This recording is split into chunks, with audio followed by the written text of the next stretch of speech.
But now, without further ado, to our main event, the Virtual Craft Chat, a series where we talk with writers a little less about what they wrote and a little more about how they wrote it. So without further ado, Hannah and Alina.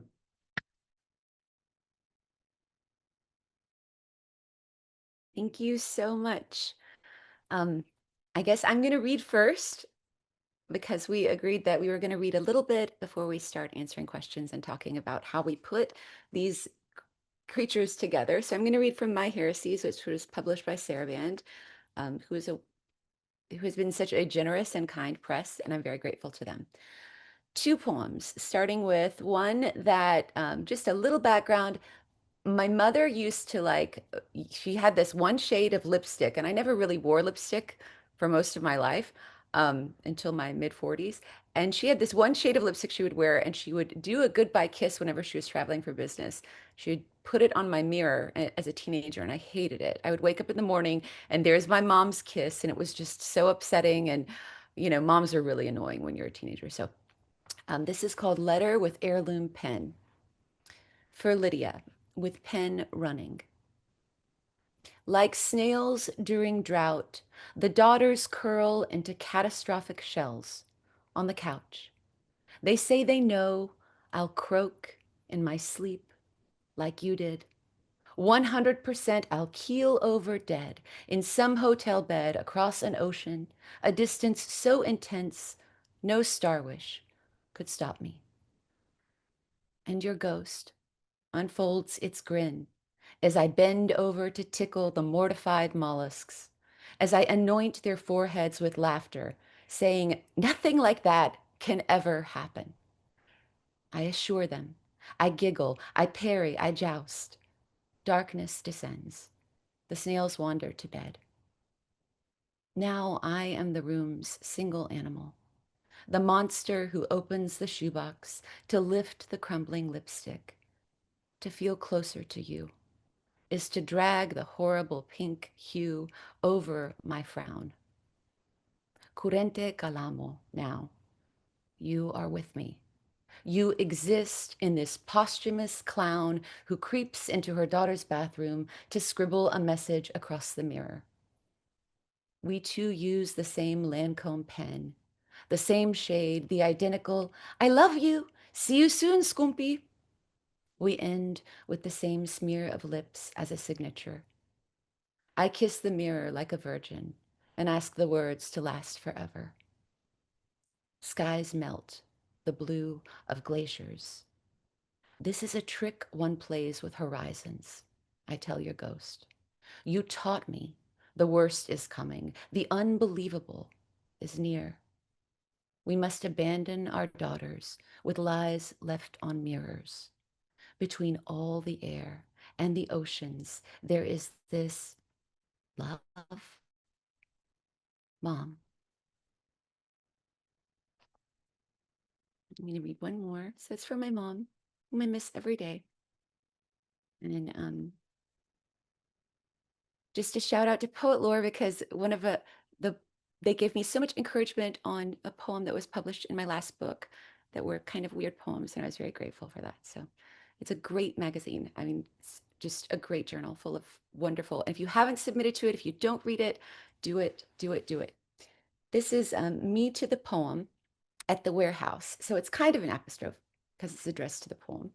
Um, but it's also addressed to the interlocutors with Marina Tsvetaeva, Osip Mandelstam, and Lena Constante, who was a political prisoner in Ceausescu's Romania, but also a poet, a writer, and a very, very intelligent, interesting woman. Me to the poem at the warehouse. Climb the hill of each other, staying hungry. You must sew your eyes open for this. Candlelight makes it seem as if the hand goes numb before the throat, and you are the dream's color technician, warning the night who was me before bleach. The opposite of ecstasy is automation. I feel something has passed, something has shifted in the darkness like loose dentures. Dead verbs lather my scalp like a church who must service the male host first. Climb the hill of each hunger like a show trial. Your head is the stake and the shakedown.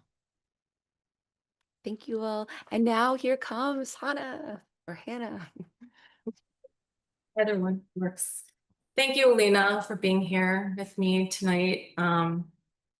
I love your book. And like she was saying, Sarabande is one of the most wonderful independent presses I know. I'm such a fan. So if you are a writer looking at independent presses, please look at them for sending your work in. And if you are interested in reading really exceptional progressive work, I would highly recommend you look through their library after you buy Alina's book, of course. They're just a really great press. And I am also a big fan of My Press, Stanchion, who did my book. Again, I don't know if you can even see it. I'm big into indies, and I think that Stanchion and Sarabande are both excellent examples of a larger and smaller independent press that they do really important work, especially right now. So thanks for being here with us tonight. I'm going to read one short story, one very quick one, and then we'll get into questions. This is called Make Like a Tree and Leave. Check your ex's Instagram account. Spin in your chair and accidentally kick your dog in the face. Beg his forgiveness. It's a real feeling for a minute, hurting someone you love. Get up to let him out, then walk outside too. Look at the blue sky, at the trees in the park behind your fence. Branches and branches of orange and brown leaves that will fall any day now. Think about taking your dog on a walk through those trees, or maybe a real hike somewhere.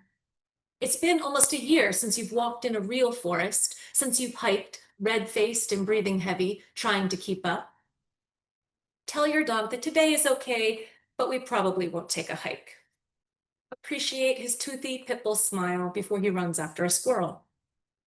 Go back inside and turn on the K-cup machine.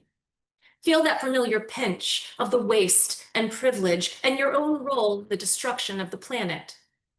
Hold on to the feeling for a moment, that guilt your ex taught you to feel for the first time. Tuck it inside and wonder if it'll be the only other feeling you have today. Think about the trees getting cut down every minute of every day, and whisper list the napkins, the paper towels, the toilet paper, the delivery boxes. Wish the barely there guilt would develop into something bigger, something like she felt. Make a single serving of what tastes like McDonald's coffee. Think about going to McDonald's for lunch. Think about how fat you're getting eating fast food every day. Think about how being fat is okay. It's something, almost a feeling. Think about how your ex has a new girlfriend and the two of them are so muscular and cute on Instagram with their matching tattoos. Wonder what it's like to get matching tattoos with someone you've dated for 3 weeks. You and your ex were together for 3 years, but she left you because the two of you wanted different things.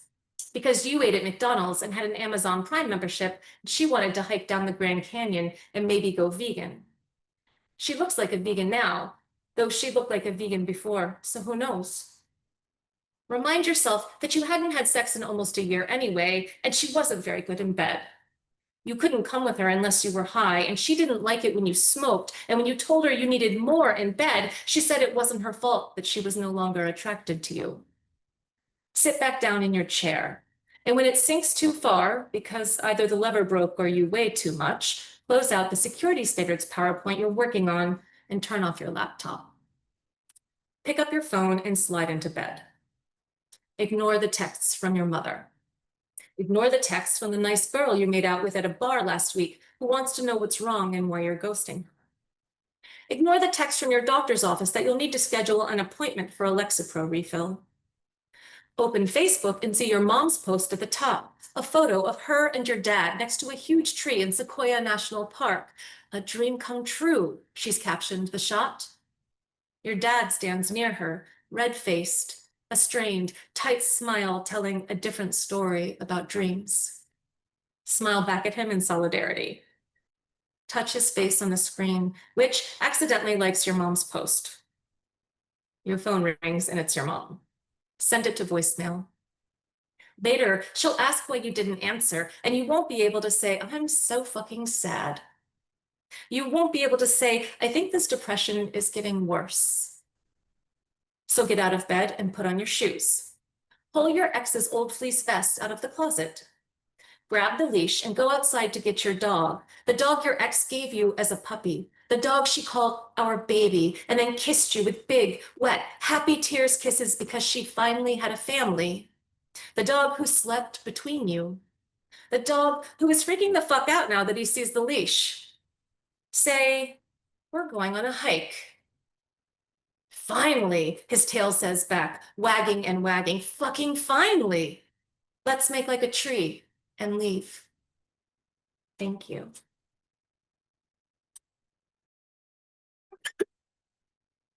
So Alina and I have this is kind of a funny thing where we're just going to have questions that we answer back and forth for a little while. Excuse my cough, please. And then we are going to open up to questions from you. So as we go, feel free to jot down questions, and then Brandon will hop into the chat at the end and let us know what your questions are. Feel free to put them in at any time. So I'm going to ask Alina to start. What was the initial seed of this collection? Was there a particular image, line, or experience that sparked the work? I love this question, and I hope that you're going to answer the same question, because I'm very curious about how yours came together. There was for this. So the collection, when I submitted it, was titled after the prefatory poem Byline, Be Sky. And the image was, I was on the top of a building in Birmingham, and I was thinking about Felix Gonzalez Torres's. He has this incredible piece called Passport, and or it's of a passport, and inside it, it's the papers, but it just has clouds. And I felt, I think, overwhelmed by the culture of resumes and bylines. And I've always had a sort of the poet in me has always had a problem with, I guess, the way in which we evaluate one another and valorize one another on the basis of, accomplishments in a capitalist world that is really pernicious and quite awful to most human beings, to be honest. So I felt like I looked at the birds. I thought a lot about the birds. And so it was written with this idea of not being from anywhere, or not fitting in anywhere except a sky, or not wanting to be part of the values, not wanting to not identifying with a flag. So there's a little bit of the seventh grader in me who stopped saying the pledge in seventh grade and never said it again after, when I was sitting there with my hand over my heart and I realized that I was speaking to a flag and making promises, just repeating them with everyone else. And that was like, that makes all my words meaningless from now on. If I ever tell someone I love them, it will mean nothing if I'm saying this pledge. So there was a little bit of that, and also just a feeling of it sort of came from this space that was a very sad space in my life, a really challenging space that had to do with family, extended family, and Trumpism, and the very real consequences for a lot of families that the last Trump administration began and is continuing. Yeah. So what about you? What's any image, any start, seed? Well, some of you know this, that I had not actually planned to have a collection. I was working on a novel when Stanchion put the call out. But when I started putting the collection together just to see if I had a collection, the title story, First Kicking When Not, was at the time, the first time I'd ever written a story, and really at the time felt like this was as close as I'd gotten to my voice. Like really leaning into a story that I had thought was this like murdery, fun horror story, a little sexy. And then I realized as I was writing it was becoming a much more complicated story than I expected it to become. And it was very much about a woman who, anytime she does what she really wants to do, something terrible happens, horrible to the people around her, and by extension to herself. So that idea that we are trying to break free from these expectations and that people might punish us for that, or that we might punish ourselves for that, it was just in my head a lot. And I was realizing how it was in my head with quite a few of these stories. And that even as I was approaching the end of the first half century of my life, it was something I was still battling with in my own life. So that became a really important seed unexpectedly in this unexpected collection. And that's why it's the title of the book, and that's why it's the first story in the book. And it ended with an unexpected story that I wrote really fast, unexpectedly. A lot of unexpectedness with this collection. But the final story, Nina Parker Chooses Nymphomania, was a story I didn't even know I had in me. And it became at the first time I read a story that I knew was my voice versus a story I'd gotten close to my voice with. And so to start with a story that was so important to me because I finally felt like I was on track to finding my voice, and then to be able to finish the collection that I didn't think was done, like I knew it felt unfinished, but to write a story at the end, to finish it, that was really the first time I knew that was me on the page, was very special to me. And so they sandwich this collection that is sort of like my path to becoming a writer. So that's where I think my seed or seeds are. All right, let's keep going. We have lots of questions to talk about. And this sort of relates to that. So both of us have some clear themes that run through our collections. We both talked about that a little bit. Did you write these pieces specifically for a collection with those in mind? Did you, and just maybe go further into that than we already did? Or was it sort of, for you, was it a little more accidental like it was for me?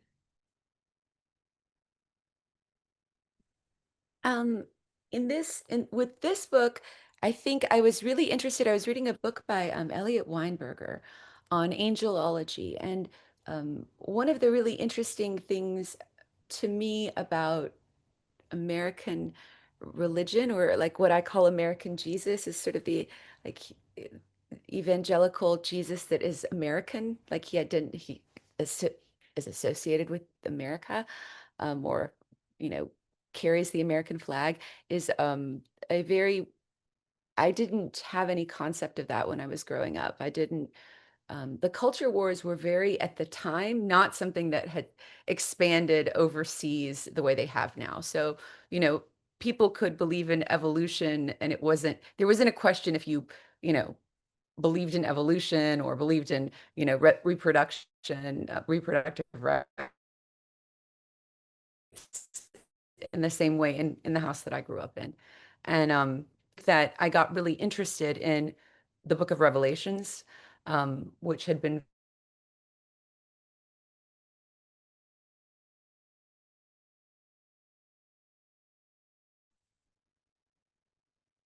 um, reading some of realizing how apocryphal apocryphal, how much apocalyptic visions were at the root of so much of the hope for the future, that a large segment of the population had and has.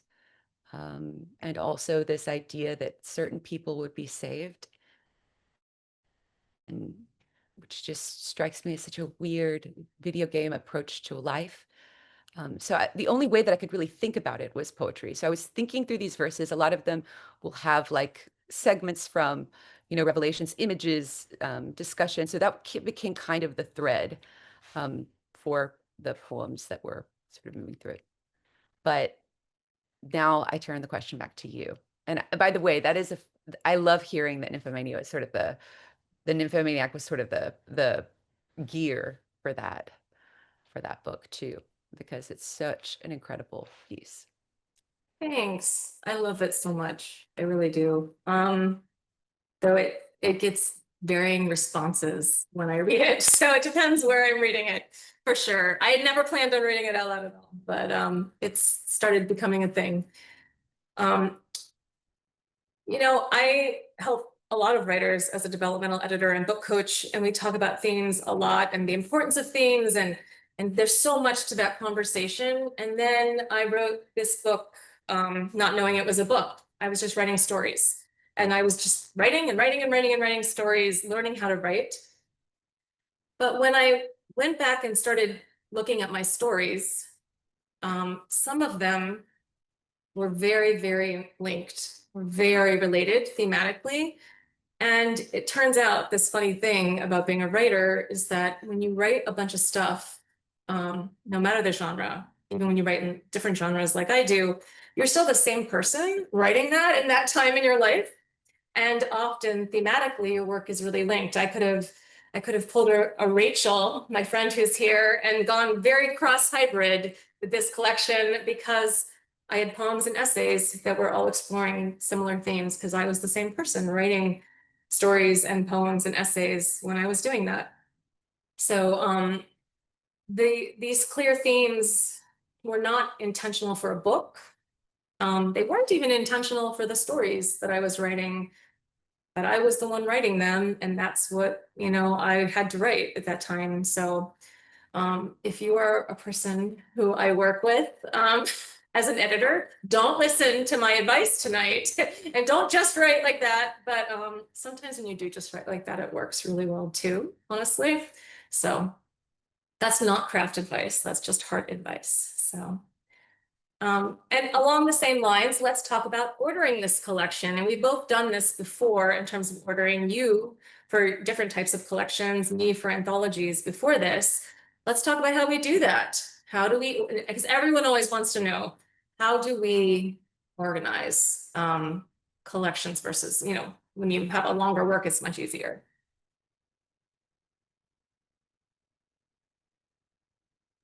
It's such, the way that this book looked when it was first submitted is so different from the way it ended.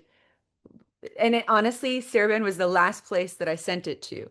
I vowed that night that I wasn't going to send this dark book anywhere else, and I was just going to let it go. But I was going to submit it to a press that would reject it, but I was just going to do it, you know, to do it because it was sort of one of those bets. I do that for every book. I'm like, look, little book, I'll give you one more try, one more place, and then if it doesn't work out for you, you go to the drawer and, you know, your your kids can discover it after you die and be like, "Oh my God, mom was so insane." You know? So that was the contract that I made with My Heresies at that point, which was still Byline Be Sky. And the way that I organized it was I felt that the poems were in dialogue with various sort of spirits. So I looked at the epigraphs. I created sections based on these epigraphs. And I sort of set them up like the ancient Romans used to put little statuettes, little guardian thresholds in front of their door, even though they didn't really believe in the gods anymore. They did believe that those gods would scare other people. And they did have a sort of dialogue with them. So it's sort of like the people that put out the security signs, but don't buy the security. It's sort of, there was an interesting thing for me about what words do, but also about the relationship that I had with particular writers and their words. So I sort of put little guiding epigraphs around each section, and then I moved things around. Um, and, you know, I felt a very strong need this time to acknowledge. I think I'm always in dialogue with other writers, whether I'm saying their names or not in the poem. I'm always inspired, and that's how I learn. I learn from reading others and studying others and just getting into everything they've written. Um, and I wanted to exist in a space that had a sort of chronological feel where the living and the dead could coexist. Because for me, poetry has always been really, really profoundly committed to that sort of existence um, that is more expansive than when I'm doing prose, you know, but yeah, I don't know if that's helpful. And you have mentioned the sort of flurry of putting this book together, and I am dying to know exactly how you decided what to send and when. Like what order, how to order them. It's so funny because I was so methodical and thoughtful and careful with every anthology I edited. It would take me days and days of immersing myself into the stories and essays of those anthologies, and I would lose sleep. It was all I thought about. It was harder than the editing, it was harder than the choosing, it was harder than any other aspect for me.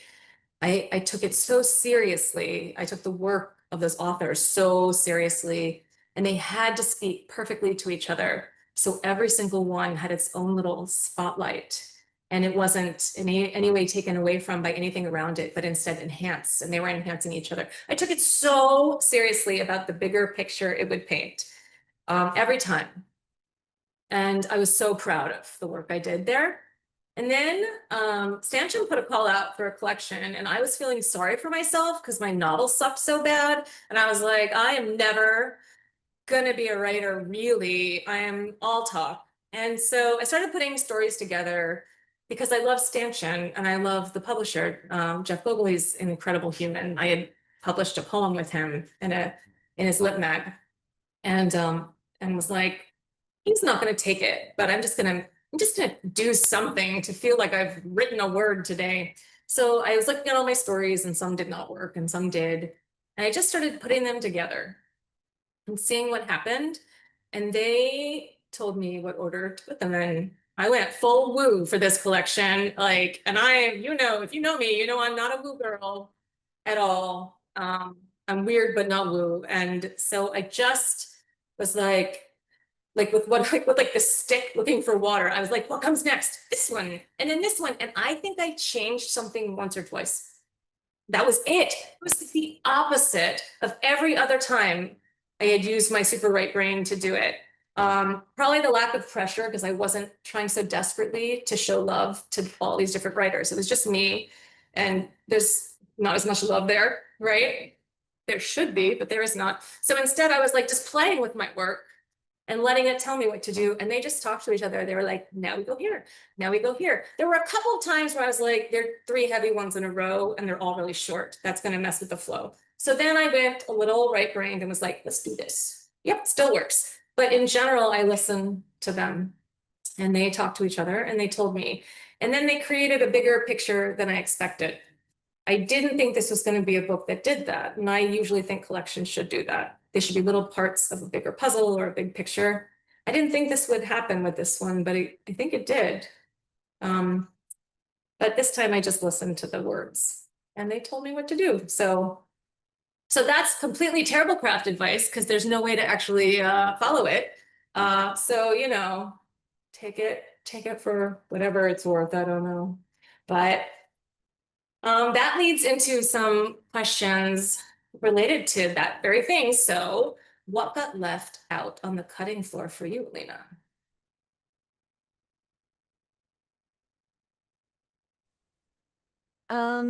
Some poems that have been previously published that I loved a lot, um, that just didn't fit once the sort of shape, existed, that I couldn't find a way that weren't talking to the other pieces. So, I think I've mentioned before in the past, sometimes when I'm looking at a book, the book is a very different object to me than the poem itself.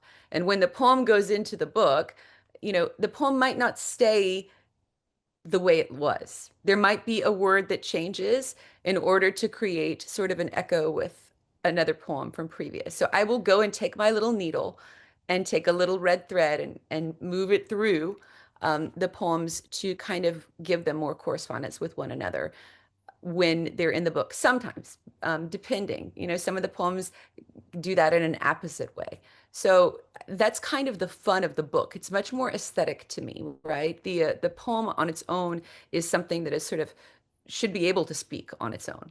But when it comes into the book, it might be put on a white wall, right? Or put under a certain light, and it changes in relation to the other poems. I think all writing it's a fundamentally relational thing that we do. And even every word is related to another word. Every sound, consonants, assonants, the way words behave when we put them next to each other, the way they change their behavior when we alter the syntax, the way they, the action, the sound, and the music between words is part of the deep pleasure and provocation of writing, and of feeling sort of awed by the writing of others and discovering the music and language. So a little bit of that changes, but I'm trying to remember a specific poem that got put on the cutting floor. I think there were some sexier poems that got removed. Um, I think initially when Byline B Sky was submitted, it was very much like your classic 40-year-old woman, 40-year woman in her 40s who is, I don't know, just whatever we are in our 40s. It's definitely not, I think it had a little bit more of an erotic tone. And I think being in your 40s is kind of wonderful. It's a real joy to get to live to that age and to be in that time. Brandon just said 5 minutes. I'm going to shut up and pass it over to him. Please don't shut up. Absolutely not. But what you said made me think about something new that I actually hadn't thought about and realized I was doing. So thank you. I left quite a few stories out that I really loved, and they just didn't work. They didn't work in the story, but I'm realizing, like, I knew they didn't work. They didn't sound right. They didn't feel right for the story, for the collection. Because I was like, I could make it a lot longer collection, right? But you know what I think it was is sort of related to what you were saying, but for me, it was character. Each character in each of the stories is unique, but each of them are women who feel very alone even when surrounded by other people. And it was very important that they all talk to each other and interacted with each other in their own little ways, and that the book had unique main characters in each story. And I realized, I'm realizing now that you've said what you said, that there were some stories that the main characters, the protagonists, were too alike. They really were maybe even the same person. And that I didn't realize that at the time. So like, I think, and I'm thinking about these specific stories that I didn't include, and I'm like, you know what? That is a person from tradition. That's the protagonist also from tradition. I didn't need two of her. I needed one of her. And there she was. And so you taught me something tonight that you like just lit a little light bulb in my brain that wasn't there. It was there, but it was off. So thank you.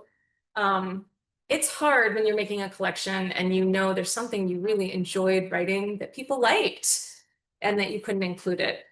It's like pretty painful to cut it out. Just like when we're all writing pieces that are shorter and your editor's like, take this baby out, it's not good. And you're like, but that's my favorite thing I ever wrote. Why would I take this passage out? It's not serving the piece, right? You cut it and put it into a new document and hope you'll use it another time, even if it's so precious to you. And that is what happened with some of the stories too. It just wasn't right for this book. And that's okay, even though I'm still a little sad about it. And then you dove into another question we were going to talk about, which was like these texts and do things change when you go into a book? And I didn't change anything plot-wise or character-wise at all, but I did do quite a bit of editing and stylistic changes. I didn't expect to do that. But once pieces are in a book, they look and feel totally different, like you said, than when they're individual. Like, I didn't know that because I had not written a whole book myself. I'd only helped other people write books. And for them, when you look at other people's work, it's so different. Like, you see it as a whole the whole time, right? To me, it was always this one big, beautiful beast that I was being given. For my own, to watch the beast emerge was wild. It was a completely wild experience, very new. I'm almost sad it'll never happen with the same virginal wonder ever again, because it really was such a delight to realize that was my beast I was birthing, and that I did that. So if you're still working on your first book, keep going, because it's a really great birthing experience, even when it's horribly painful. And yeah, as my writing changed, and I got better at writing, I was taking older stories and didn't want to change the heartbeat of them, but didn't want them to work with everything else and to still let my beast emerge, for lack of a better word. So yeah. So it looks like we have time for maybe one more of our questions before we open up to audience. Is that right, Brandon? I think maybe one more of ours. Let me pick a good one here. All right, thanks, Brandon.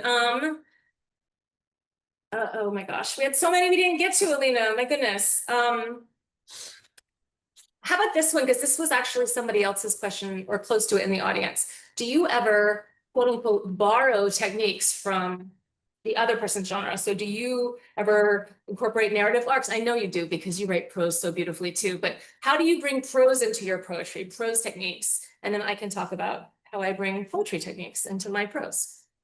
I mean, I would say this. I would say I use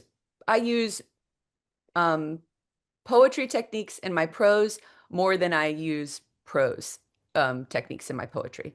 So to me, like fundamentally, language, like any beauty in language, any lyric is going to come from a poetic technique. You know, as language began with poetry and like with song and with music and all those things. So when I did my fiction collection, I was very conscious of going back and looking for the sound in a poem. And sometimes I would even look at the title, like the major consonants in the title, and then look for words that had, go through and switch and look for words that matched the consonants in the title, just to bring out a sort of sound, a flavor, especially when you have such disparate things happening inside. Um, the I was going to say about books, I feel like every single book has been a jarring, wacky, totally different experience. So I would say like too with like the birthing of the book, every single time is like the first time. Just like every child is so different and every birth doesn't prepare you for the next one because every time is so different. Every book upsets you in different ways, moves you in different ways, frustrates you in different ways, scares you in different ways. But also you kind of see its spirit, like you see the spirit of the kids when they're little, and you're like, even, when they're, so there's a little bit of that that's surprising to me. It's astonishing how every book feels, just as, intense as like as jarring as like wild. The creature that you described is so different every time, and every time it's just like, how did this happen again? Like, what luck is this? What fortune or what, you know?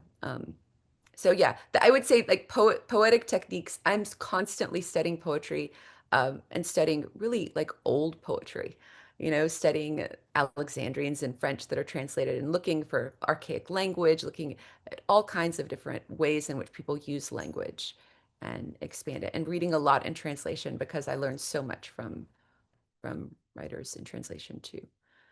So how has poetry come into your prose? I use it a lot.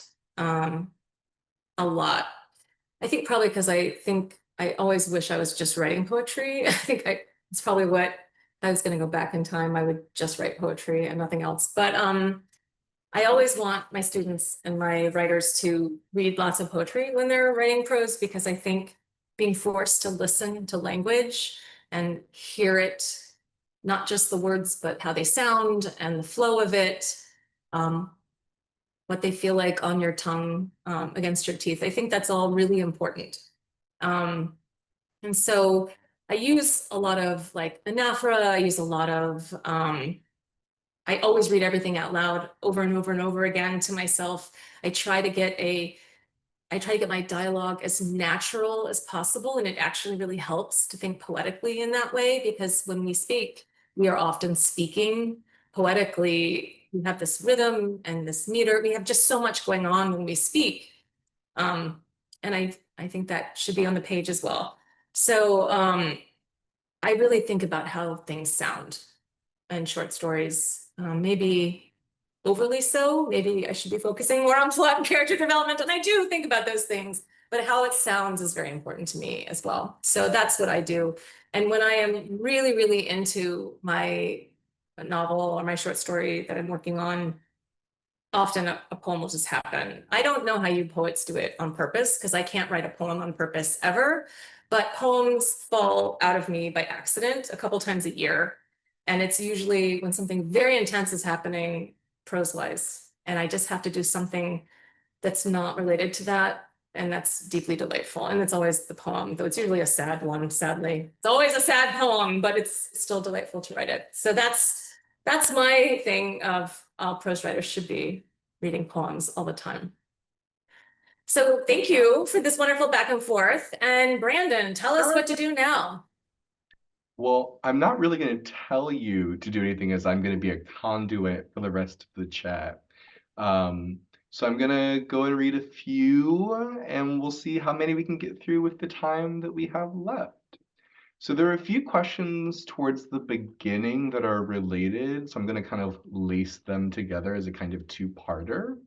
So there's one question here that's talking about voice, and when you knew that you had reached a kind of voice or sound that felt authentic to either you or to your project. And so Jeannie's asking, I wonder if you could just tell us a little bit more about that journey and what it felt like to finally say, like, this is the sound or the voice that is mine. I can start if you want. I have been writing far fewer years than Alina has, because I am a late emerging writer. I started in my mid-40s. And it's all, Jenny Apter is here in the audience. It's all her fault. She encouraged me to take a poetry class, and I was like, what? So I did. And then that's what started all of this. And so it's all her fault. But that being said, I didn't know what I was doing. I was reading and wanting to write like writers that I loved, which I think is a good starting place, honestly. And then I went and got my MFA, and they were writers I loved, and they were telling me to read stuff. So I was trying to write the way I was being told to write. And it was all good practice. And I wrote some good stuff in those years as I was learning to write. And I'm proud of that stuff I wrote. But trying to write for other people, it only works if you're writing for a newspaper. It doesn't work when you're trying to write art and trying to put art on the page. And the novel wasn't happening at all when I was trying so hard to reach this goal that my wonderful mentors had like up here for me. And this is what you're going to do, and this is how you're going to do it, and these are the things, these heights you're going to achieve. And I hated everything that I was writing. It all felt like I was wearing a mask.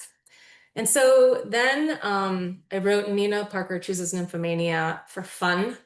It was the first thing I'd written that was really fun in a really long time. I'd been proud of work I'd done before, but it wasn't fun. And Nina Parker Chooses Nymphomania is really sad, but it was really cathartic to write it. It felt so good writing it. It felt so good. Like it was one of the best feelings I'd ever had writing.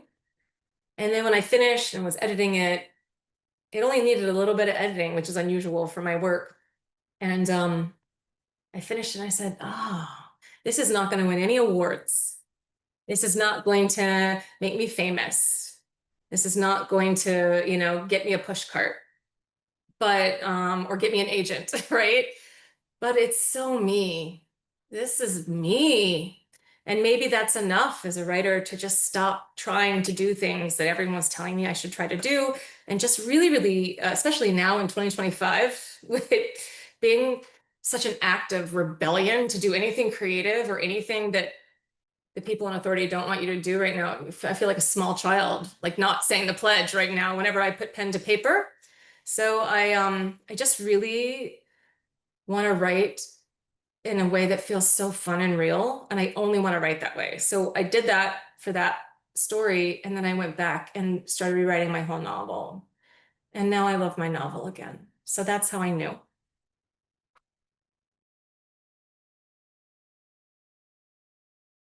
Alina, did you want to add anything to that? Okay. But there's a small follow-up question, Hannah, specifically about the story that you read today and about its way that it uses rhythm and sound in a very poetic way. And we've kind of already touched a little bit about borrowing techniques from other genres.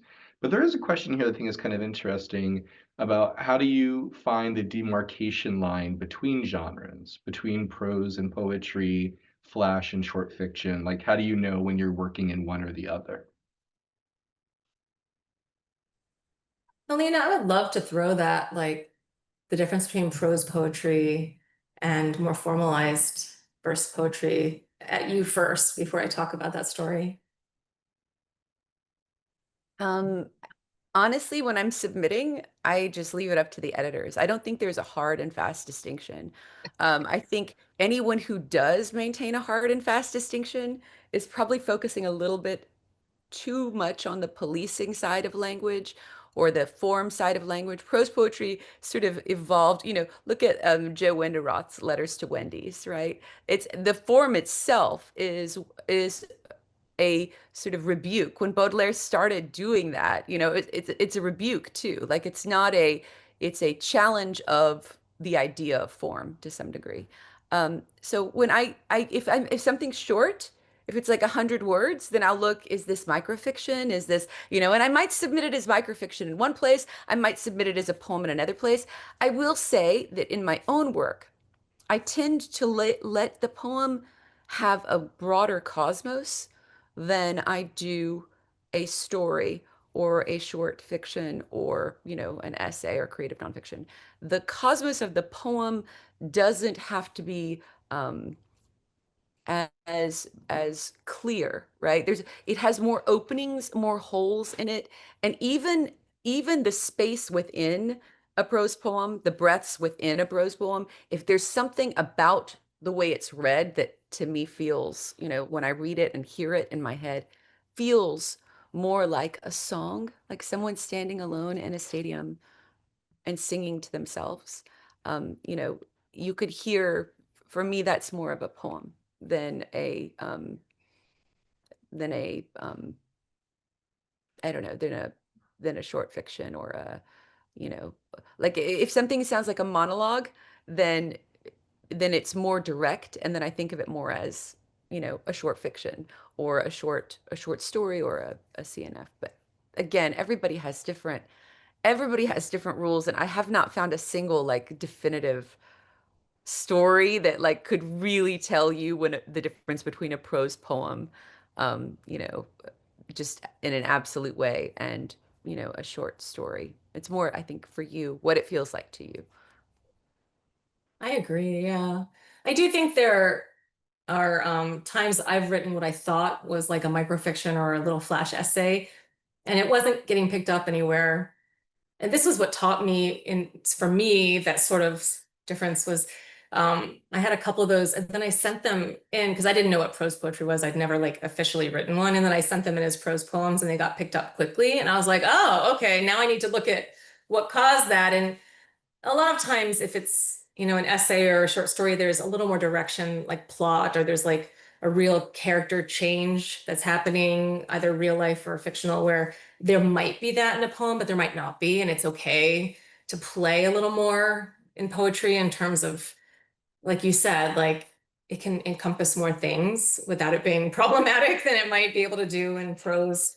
But also you just never know, right? Like you never know what it is. And if I look at Make Like a Tree and Leave, I did play with form in a way I normally wouldn't with prose. There are no paragraphs. It's all one huge chunk of text.